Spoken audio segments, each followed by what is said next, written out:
small and lucky. Nothing inspires feelings like those more than being alone in landscapes like this.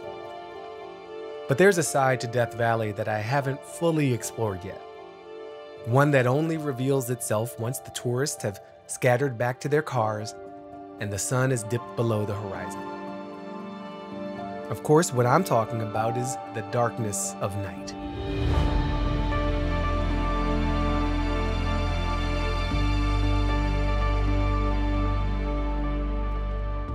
Immense darkness, in fact.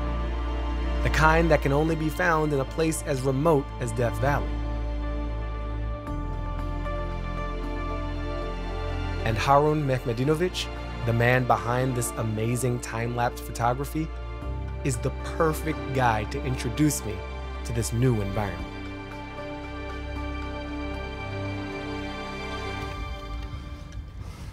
Oh. We did it. Yeah, not bad. Quite a meeting spot you picked. It's good, yeah.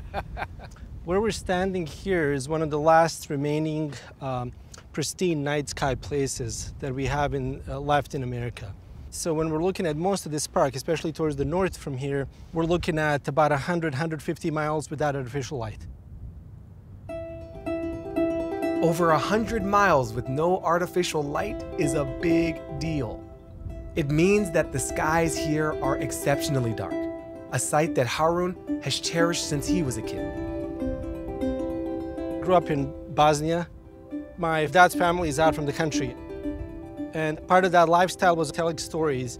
So you would gather at night and you'd have a feast and you'd eat and all that sort of good stuff. That was a pretty dark place, so you could see the Milky Way. That experience of actually seeing the night sky and the wonder of it was very important sort of from an imagination standpoint for me. Thinking about being able to actually see the stars in the universe, it kind of takes the limits off the world, right? It opens up the lid on that box. This was a major reason why Harun, after moving to America, decided to get into nighttime photography, which he sees as much more than just an art form. You know, with astrophotography, you become an activist in a way. How so?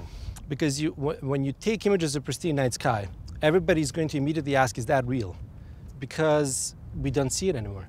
So if you just take these kind of images, you are already telling a story of something that we're losing or we have lost. Because most people don't have that experience. They can't look up and see those stars. So they're like, it's a fake. It's amazing how much we have now become separated from, you know, the nature. Turns out, astrophotography is all about reconnecting with nature, to an extent that I might not be so crazy about. Oh, man. Every time you take a step on a sand dune, you lose half a step, so it is a workout. It's like a dance move I didn't sign up for. This is not graceful. I do not feel good about you right now. Oh, good, you slipped. That makes me feel better.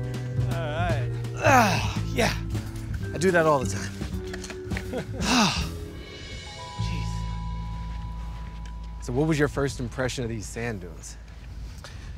Yeah, so the first time I got out here, it was quite a few years ago. It was incredibly windy. I remember we left a couple of things on a dash and we went out, and when we came back, they were melted into the dashboard. Oh, that's hot. Yep. Okay. So, lesson learned. Lesson learned. So. It was perhaps not the best first impression, but Death Valley would get a second chance to win over Harun when he visited for an overnight trip. When I came back and I stayed overnight, you know, I looked up and it was unbelievable.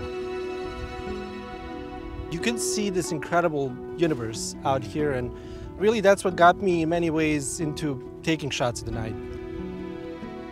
More and more of our dark skies are being lost to light pollution, and that loss can disconnect us from the ways our ancestors experienced the outdoors.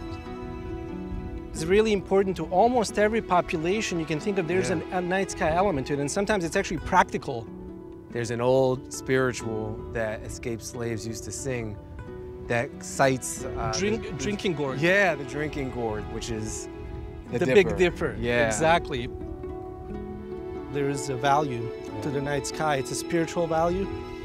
but also it's the source of religion and of science. And it's the sort of source of all key questions that we have about where we're at and who we are. Harun ultimately became a Death Valley artist in residence. And while it's clear that he embraced the artist part of that title, I'm curious how he found it being a resident. Do you come out here alone?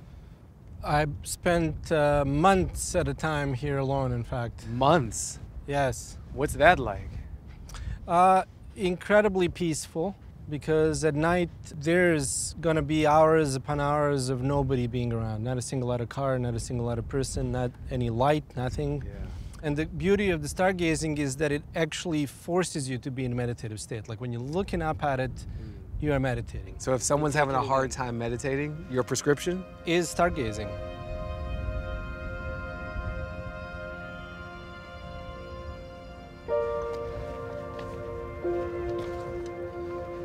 All right, so this would be one of our spots for the night. We're looking for always some kind of an interesting foreground. And the foreground should be something that tells a little bit of a story of a location. You always want to add a little context. This is why you're the professional. I don't know.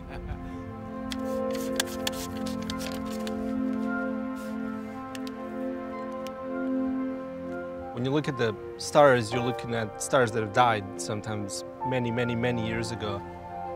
We can't even grasp the idea that some of the things we're seeing up there were created billions of years ago and they'll last billions of years past us. I love the idea of your light lasting beyond your life. That's cool.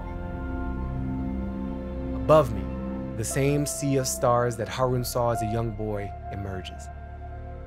It's not hard to understand why he and his family, like so many others before them, have seen fit to tell stories about sites like this.